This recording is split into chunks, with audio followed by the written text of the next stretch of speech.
पूज्य गुरुदेव, वंदनीय माता जी, माँ गायत्री को प्रणाम करते हुए आइए सबसे पहले हम लोग एक बार गायत्री मंत्र का उच्चारण करते हैं।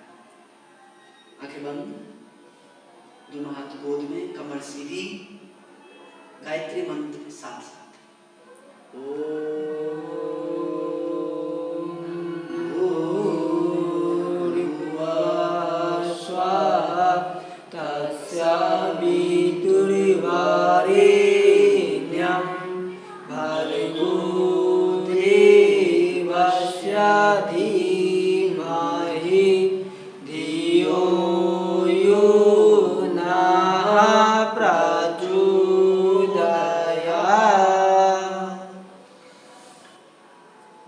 यहाँ उपस्थित सभी लोग,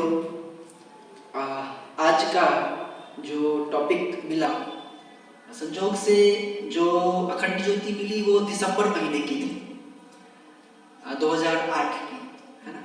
तो उसमें जो लेख मिला है, उस लेख का जो मेन समरी है उसकी बात करेंगे। दिसंबर महीने की अखंड ज्योति थी और उसमें स्टार्ट यहीं से हुआ कि कुछ दिनों बाद नया साल आ जाएगा, है ना, नया कैलेंडर आ जाएगा और हम लोगों के मन में कुछ नए संकल्प आ जाएंगे कि कुछ नया कुछ करते हैं। कोई सोचेंगे कि इस साल एक्सरसाइज करेंगे अच्छे से, कोई सोचेंगे इस साल जप, गायत्री मंत्र का जप कंटिन्यू करेंगे और ये सिलसिला कुछ दिन चलेगा, 15 दिन, 20 दिन, 25 दिन चलेगा और उसके बाद फिर सब लोग पुराने ढर्रे पर आ जाएंगे, जो होता है ना। और उसके बाद फिर उसमें ये कहा गया कि फिर से वही सब कुछ होगा। लोग संकल्प लेते हैं, फिर वो टूट जाता है, फिर नया संकल्प लेते हैं, फिर वो भी टूट जाता है। तो इस तरह से होता ये है कि हम लोग संकल्प तो लेते हैं, लेकिन वो संकल्प ज्यादा दिन टिक नहीं पाता है, कुछ दिन चलता है फिर टूट जाता है। हमारे अपने ही कुछ संस्कार उसमें आ रहे आते हैं, हम लोग स्टार्ट करते हैं, कुछ दिन चलता है, फिर परिस्थितिवश या अपनी कमजोरी से या कोई भी कारण हो संकल्प रह नहीं पाता है, वो टूट जाता है। ये कॉमन समस्या है, युवाओं की भी और भी लोगों की, हर क्षेत्र में ये समस्या है। और देखा जाए तो जो भी लोग सफल हुए हैं उन्होंने इस चीज को खत्म किया है। संकल्प लिए तो उसमें टिके रहे, है ना, और टिके रहे और लगे रहे अगर, तो फिर कुछ दिनों तक कुछ परेशानी होती है, उसके बाद फिर वो जो संकल्प है वो निभ जाता है। लेकिन उसी कुछ दिन के दौरान में जो लोग उसको नहीं कर पाए वो लोग टूट जाते हैं, फिर नया संकल्प लेते हैं। और ये जो प्रक्रिया है ये लगभग कितने साल चलती रहती है, सर कोई गिनती नहीं। हो सकता है कोई आदमी 10th 9th से ही संकल्प लिए हो कुछ, और वो 10-15 साल पूरा होते होते भी वो नहीं कर पाते। लोग संकल्प लेते हैं कि प्रतिदिन जप करेंगे, प्रतिदिन स्वाध्याय करेंगे, कुछ दिन करते हैं, हफ्ता 10 दिन करते हैं, उसका फिर टूट जाता है। और टूटने के बाद क्या होता है, टूटने के बाद फिर आदमी डिप्रेशन में जाता है, उसको बड़ा दुख होता है कि अरे हम इतना भी नहीं कर पाए, हम संकल्प ये करेंगे, इतना भी नहीं कर पाए, वो टूट जाता है, डिप्रेशन में आ जाता है। फिर संकल्प लेता है, फिर टूटता है, तो फिर और निराशा में चलता चला जाता है। और इस तरह से होते होते आदमी इतना कमजोर हो जाता है कि उसको लगता है कि हम तो किसी काम के ही नहीं, है ना। फिर उसके बाद आदमी फिर आगे अगर उसको समुचित मार्गदर्शन न मिले तो फिर वो सुसाइड करता है या फिर नशा का शिकार हो जाता है, शराब और तरह तरह की नशों में चला जाता है। तो ये एक बड़ा ही इंपॉर्टेंट एक समस्या है जिसका कि जिक्र पुस्तक में हुआ कि संकल्प बल की कमी जो है वो हर वर्ग के लोगों में, खासकर युवाओं में है। तो इसको कैसे दूर किया जाए, ये समस्या है, इसका समाधान क्या, समस्या से लोग इसमें हैं। तो इसका समाधान जो दिया गया, और जैसा कि गुरुदेव भी लिखे हैं और भी जगहों में मैंने भी पढ़ा है कि देखिए जो गिटार होता है या जो सितार होता है जिसको लोग ऐसे ऐसे बजाते हैं, उसके जो तार होते हैं वो ना तो बहुत ज्यादा टाइट होते हैं, अगर बहुत ज्यादा टाइट होंगे तो बजाने पर वो टूट जाएगा, अब बहुत ज्यादा लूज होंगे तो बजेगा ही, है कि नहीं। तार बहुत ज्यादा लूज होगा तो भी नहीं बजेगा, अब बहुत ज्यादा टाइट होगा तो टूट जाएगा। यही बात है, आप जो भी संकल्प लीजिए, है ना, उसको बहुत कठोर मत बनाइए। स्टार्टिंग में जब आप स्टार्ट कर रहे हैं तो उसको बहुत कठोर मत बनाइए, है ना। अब जैसे कि मान लीजिए आप बिल्कुल भी जप नहीं करते और आपने संकल्प ले लिया कि अब तो हम 3 माला करेंगे डेली, ठीक है, अच्छी बात है, आप संकल्प ले लिए, ठीक है, लेकिन 2-3 दिन आप जोश में कीजिएगा, अगले दिन जाकर के वो निश्चित तौर पे नहीं होगा। जो आदमी का अंदर का कमजोरी है, जो कुसंस्कार है, वो आता है। अब क्या करें, अब तो आपका संकल्प टूट गया। अब यहाँ पे लोग ये सोचते हैं कि अब तो ये टूट गया, अब फिर नया संकल्प लेंगे। फिर कुछ लोग तो ये भी सोचते हैं, ऐसा भी होता है, जो मतलब मैंने जो देखा है कि जैसे कि अभी पारण था कल, है ना, तो कल मान लीजिए कोई आदमी ने कोई संकल्प लिया हो, ठीक है, वो 2-3 दिन चला, मान लीजिए टूट गया। अब वो सोचेगा कि अब तो ये टूट गया, अब अगला फिर संकल्प ले, अब कब ले, तो सोचेगा अरे पारण के बाद अच्छा दिन अब कब है, तो याद पड़ेगा अब तो अच्छा दिन अब कार्तिक अभी जो नहा स्नान होगा वो है पूर्णिमा, तो सोचेगा उस दिन सब संकल्प लेंगे।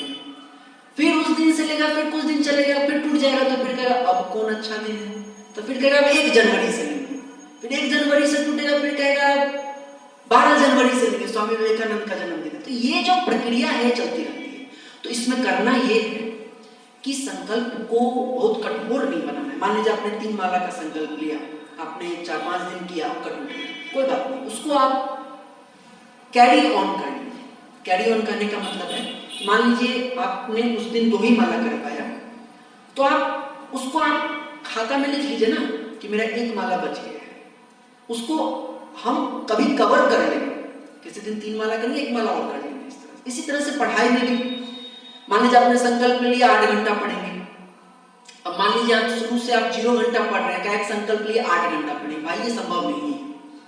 आप धीरे धीरे ग्रो कीजिए ना, पहले 4 घंटा कर लीजिए, 4 घंटा आप ऐसा लीजिए, फिर मान लीजिए 4 घंटा भी अगर आप नहीं पढ़ पाते हैं, सपोज किसी कारण से घर में कुछ ऐसा परेशानी आ जाए, कुछ आ जाए, तो आप संकल्प को तोड़िए नहीं, आप 2 ही घंटा पढ़े तो बाकी का 2 घंटा आप कैरी ऑन कर लीजिए, नहीं कि 2 घंटा अगले दिन हम 6 घंटा पढ़ के 2 घंटा वो कंपेंसेट कर लेंगे।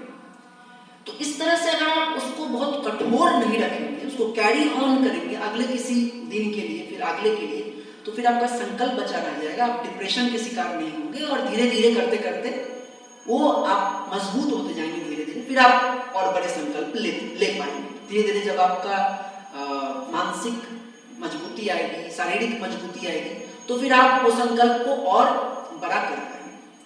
तो ये बड़ा अच्छा इसमें लिखा हुआ है कि संकल्प बहुत कठोर न लें और उसमें फ्लेक्सिबिलिटी मतलब लचीलापन रखें, है ना, कि अगर कुछ कम हुआ तो उसको आगे हम कवर अप कर लें। इस तरह से अगर करें तो निश्चित तौर पे बड़े से बड़े संकल्प भी मिल जाएंगे, धीरे धीरे आप स्ट्रांग होते जाएंगे, मजबूत होते जाएंगे और बड़े बड़े संकल्प भी ले सकते हैं। तो ये बड़ा अच्छा लेख में था, बड़ा अच्छा लगा कि ये कई लोगों की समस्या है, बहुत लोगों की समस्या ये होती है, हमारे साथ भी है। तो किस तरह से इसको डील किया जाए, बड़ा अच्छा एक उपाय सामने आया। उम्मीद है सब लोग इस पे अमल करेंगे कि फ्लेक्सिबिलिटी को बना के रखें और उसको कंटिन्यू करें। तो ये इस बात को कहने के साथ साथ अपनी बात को समाप्त करना चाहेंगे। सब लोग बहुत अच्छा लगा आए हैं, बहुत बहुत धन्यवाद। ओम शांति।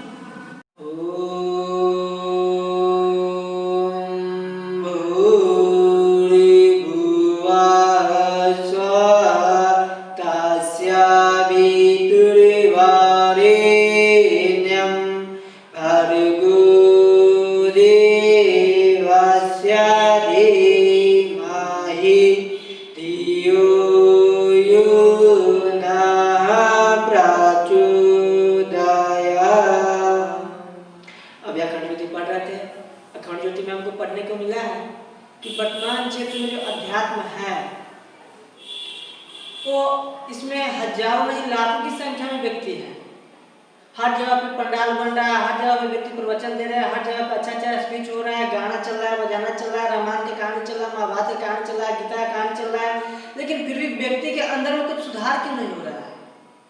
व्यक्ति दिन प्रतिदिन और दुर्बल क्यों होते जा रहा है। व्यक्ति दिन प्रतिदिन और अपने आप को जो अंदर का जो होता है, ये जो दुष्टता जो होता है, जलन जो कहा जाता है अपने अंदर से, दुष्टता जो होता है, दुष्ट भावना जो होता है, वो धीरे धीरे खत्म क्यों नहीं हो रहा है। दिन प्रतिदिन बढ़ाता ही जब बढ़ता ही जा रहा है। इस सब का रीजन क्या है? तो अखंड ज्योति में बताया गया है कि इस सब का रीजन, मूल जो रीजन है, रीजन यह है कि व्यक्ति बोलता तो है लेकिन स्वयं करता नहीं है। और स्वामी विवेकानंद जी पिछले बार हम पढ़े थे कहीं पे, तो स्वामी विवेकानंद जी बताते हैं कि कोई बात को हम बोलते हैं उसका 3 भाग प्रभाव होता है। 3 भाग में 2 भाग प्रभाव हमारे आचरण का पड़ता है, मतलब 2/3 पार्ट हमारे आचरण का पड़ता है, 1/3 पार्ट जो होता है वो हमारे बोली का पड़ता है। और किसी व्यक्ति को हम कुछ बोल रहे हैं तो अगर हमारे आचरण में है, हम खुद उस पर इम्प्लीमेंट कर रहे हैं, तब हम किसी व्यक्ति को बता रहे हैं, तो वो व्यक्ति के ऊपर पूर्ण रूप से प्रभावित पड़ेगा। और तब व्यक्ति जाकर के पूर्ण रूप से मतलब सही डायरेक्शन में वो टर्न ले पाएंगे। आज के दिन में क्या है, आज के दिन में तो केवल एक तरीका चल गया हुआ है कि हम जाएंगे मंच पे, अपना स्पीच देंगे, हमारा रुपया बना।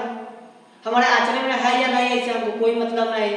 बड़ा बड़ा व्यक्ति का यह हाल है कि मंच पे जाकर के अच्छा स्पीच देते हैं, अच्छे तरीके से सारा चीज निभाते हैं, लेकिन जब घर पे आते हैं तो उनके अंदर कोहराम मचा हुआ है, पत्नी से नहीं पट रहा है, पिताजी के साथ गलत तरीके से बिहेव कर रहे हैं। आखिर उन व्यक्ति के जीवन में स्वयं में नहीं है तो दूसरे को स्पीच देने से क्या फायदा होगा, कुछ समझा भी नहीं पाएंगे। आज के अखंड ज्योति में इस पार्ट में विशेष रूप से बताया गया था। और दूसरा पार्ट पढ़ रहे थे जिसमें बताया गया था कि सुभाष चंद्र बोस एक बार विदेश चले गए, और विदेश जाने के बाद आजाद हिंद फौज का गठन कर रहे थे। गठन करने के लिए उसमें बहुत सारा रुपया की आवश्यकता पड़ रहा था। किसी मंच पे गए और मंच पे जाने के बाद बताएं निश्चल भाव से कि इसमें रुपया की आवश्यकता है और हमारे पास तो है नहीं व्यवस्था जो हम कर पाएंगे, हमसे जितना संभव है उतना कर रहे हैं, बात बाकी प्रकृति अपना समझे। तो वहाँ पे बहुत माता जी लोग सुन रहे थे, और सुनते सुनते माता जी लोग भावुक हुए, और माता जी लोग आकर के अपने मतलब तन से जितना भी जेवर सब था, वो जेवर मतलब एक एक करके व्यक्ति लोग उनके हाथ में मतलब रखते चले गए, मतलब उनको अर्पित करते चले गए कि आपको ये हमारी तरफ से गिफ्ट का उपहार है, और इसको आप रुपया के रूप में यूज करके और आजाद हिंद फौज को आप एस्टेब्लिश कीजिए, आगे बढ़ाइए उसको। कहने का अर्थ है कि जब हम लोग भी या कोई भी व्यक्ति जब अच्छे काम के लिए चलते हैं, भगवान के कार्य के लिए चलते हैं, तो प्रकृति किसी न किसी रूप में मदद करते हैं। वो मदद करने के लिए हम लोग के अंदर में योग्यता होनी चाहिए, मदद करने के लिए हम लोग के अंदर में जो होना चाहिए दूसरे के प्रति विश्वास होना चाहिए। अगर हम लोग विश्वास उस लायक नहीं कर पाएंगे, अपने पात्रता को उस लेवल से नहीं बना पाएंगे, तो फिर कोई व्यक्ति हमारे ऊपर विश्वास नहीं कर पाएगा और कुछ दे भी नहीं पाएगा। परम पूज्य गुरुदेव लिखते हैं कि गायत्री महामंत्र की साधना करने वाले व्यक्ति के जीवन में मतलब बादलों की तरीके से मतलब उनके जीवन में मतलब हर एक चीज बरसता है, लेकिन व्यक्ति के अंदर में पात्रता कितना है। बारिश तो बहुत अच्छा हो रहा है, लेकिन किसान है आरी जो है नेट सब तोड़ दिए हुआ है। सुबह में जाकर के इंतजार करने लगे कि हमारे खेत में बहुत पानी होगा, कल जाकर के हम अपना धान रोप लेंगे अच्छा से और धान का फसल लहराएगा। जब सुबह होकर के जाएगा तो व्यक्ति को निराशा ही हाथ रहेगा। उस तरीके से हम लोग के भी जीवन में है, जब तक हम लोग पात्र को विकसित नहीं कर पाएंगे तब तक हम लोग के जीवन में कुछ नहीं मिल पाएगा। एपीजे अब्दुल कलाम थे, एपीजे अब्दुल कलाम को एक बार एग्जाम दे करके फेल हो जाते थे। उनके मन में एक ही तमन्ना था कि हमको विल कमांडेंट का जॉब करना है। यहाँ तक कि उनकी गरीबी इतनी हाई लेवल का था, इतना हाई लेवल का गरीबी थी कि उनकी बहन अपनी जो जेवर सब था, जेवर को जा करके गिरवी रख दिए थे घर में, और गिरवी रख करके एपीजे अब्दुल कलाम को पैसा दिए थे कि जाओ अपना पढ़ाई करो, आगे की पढ़ाई कीजिए अपना। जैसे आगे पढ़ाई करने जाते हैं उस बार में वो क्या होता है, असफल हो जाते हैं। असफल होते हैं उसका सोचते हैं कि अब हमसे नहीं होने वाला लग रहा है, शायद हमारे नसीब में नहीं है, और जा करके सुसाइड करने के लिए चले जाते हैं। रास्ते में जा रहे होते हैं तो एक जगह में किसी ऋषि का प्रवचन होता है, प्रवचन में जाकर के बैठने करके सुनने लगते हैं। सुनते सुनते ऋषि एक बार बीच में स्पीच देते बोलते हैं कि नियत समय आने पर नियति व्यक्ति के झोली में वो सारा चीज डाल देता है जिसके वो पात्र होता है। उनको भी लगता है कि शायद हमारे पात्र में कुछ कमी रह गया हुआ है, इस कारण अभी नहीं हो पाया या क्या, वो समझ नहीं आ रहा। हो जा करके फिर से एक बार स्ट्रगल करते हैं, पूरे मन से स्ट्रगल करते हैं, और जब वो अपने आप को पात्र अच्छा तरीके से गढ़ लेते हैं, पात्र अपने आप को विकसित कर लेते हैं, तो एक बार में उसको राष्ट्रपति के रूप में सुशोभित होते हैं, और जल थल और वायु तीनों के अध्यक्ष के रूप में वो सम्मानित किए जाते हैं, उस रूप में उनको गठित किया जाता है। कहने का अर्थ है कि पात्रता, जब तक हम लोग के जीवन में पात्र नहीं आ पाएगा तब तक हम लोग कुछ भी कर देंगे। परम पूज्य गुरुदेव भी कहते हैं कि बहुत लोग को मतलब वो बताते हैं अखंड ज्योति में कि बहुत लोग सोचते हैं कि हम भगवान को पूजा कर रहे हैं, शायद हमारे भाग्य में कुछ गड़बड़ होगा या फिर नहीं होगा, उसको भी मतलब सही कर देंगे भगवान। इस भाव से बहुत लोग पूजा करते हैं। बहुत लोग इस भाव से पूजा करते हैं कि भगवान हमारे जीवन में ऐसे ही आना है, ऐसे ही कहीं से दे देंगे। हर व्यक्ति का अलग इच्छा होता है, लेकिन गुरु जी साफ उसमें लिखते हैं कि बेटे भगवान की पूजा उतना आवश्यकता नहीं है, उसे जितना कि पात्रता का बढ़ाना। जब तक आपके पास पात्र नहीं होगा, कितना भी भगवान का पूजा कर लेंगे, दिन रात आप पूजा कर लेंगे, जब तक आपके पास पात्र नहीं होगा तब तक किसी भी व्यक्ति के जीवन में कुछ आ नहीं सकता है। स्वाभाविक सी बात है, हम लोग समुद्र के पास चले जाएंगे और कहेंगे कि हमको जल की आवश्यकता है। अब वहां से समुद्र तो पूरा भरा हुआ है, अब कहेंगे कि अपना जल ले जाइए। क्या चीज ले जाने के लिए लाए हुए हैं? तो हम लोग कहेंगे कि लोटा है, तो लोटा में कितना जल आएगा? 100 लीटर तक आएगा। हम लोग कहेंगे बाल्टी है तो उसमें कुछ ज्यादा आएगा। हम लोग कहेंगे कि नहीं हमारे पास टैंकर है तो उसमें 3-4 हजार लीटर तक चला सकता है। कहने का कि हमारा पात्रता कितना है। प्रकृति में हर एक चीज उपलब्ध है, हर एक चीज देने के लिए प्रकृति हर क्षण बेचैन रहते हैं। अखंड ज्योति का स्वविचार था कोटेशन जो ऑडियो के रूप में आता है, उसमें भी बताया जा रहा था कि प्रकृति हम लोग उस समय एक बार यूटिलाइज करने के लिए नहीं देते हैं, क्षण कर देते हैं। इसका देने का उद्देश्य ये होता है कि व्यक्ति पहला क्षण जो हम जो दिए हैं उसको किस रूप से वो स्वीकार किया है, किस रूप से उसको यूटिलाइज किया है। और पहला बार क्षण जो हमको मिला है वो क्षण को हम यूटिलाइज नहीं किए हैं तो अगले बार जाकर के प्रकृति निराश होती है और फिर से वो क्षण तो देती है कि कुछ अच्छा कर ले, लेकिन फिर हम लोग उपयोग नहीं कर पाते। ऐसे ही ताश खेलने में बर्बाद कर देते हैं, ऐसे ही मजाक करने में बर्बाद करते हैं, ऐसे ही सिनेमा देखने में बर्बाद कर देते हैं, तो प्रकृति निराश होती है और बार बार वो हमको सबक सिखाती रहती है किसी न किसी माध्यम के रूप से, किसी व्यक्ति को ऐसा बना करके कि आप इसको यूटिलाइज कीजिए और जीवन में आगे बढ़ जाइए। कहने का अर्थ है कि हर चीज प्रकृति हमको देने के लिए हर पल व्याकुल है, हर पल बेचैन है कि इस व्यक्ति को झोली में हम कितना बढ़िया से बढ़िया चीज हम डाल दें। लेकिन हम लोग कितना अपने आप को उस लायक बना पाते हैं? जिस लायक हम लोग बना पाते हैं उस लेवल से हम लोग के पास आ जाता है, जिस लेवल से हम लोग नहीं बना पाते उस लेवल से हम लोग को नहीं आ पाता है। आज के अखंड ज्योति में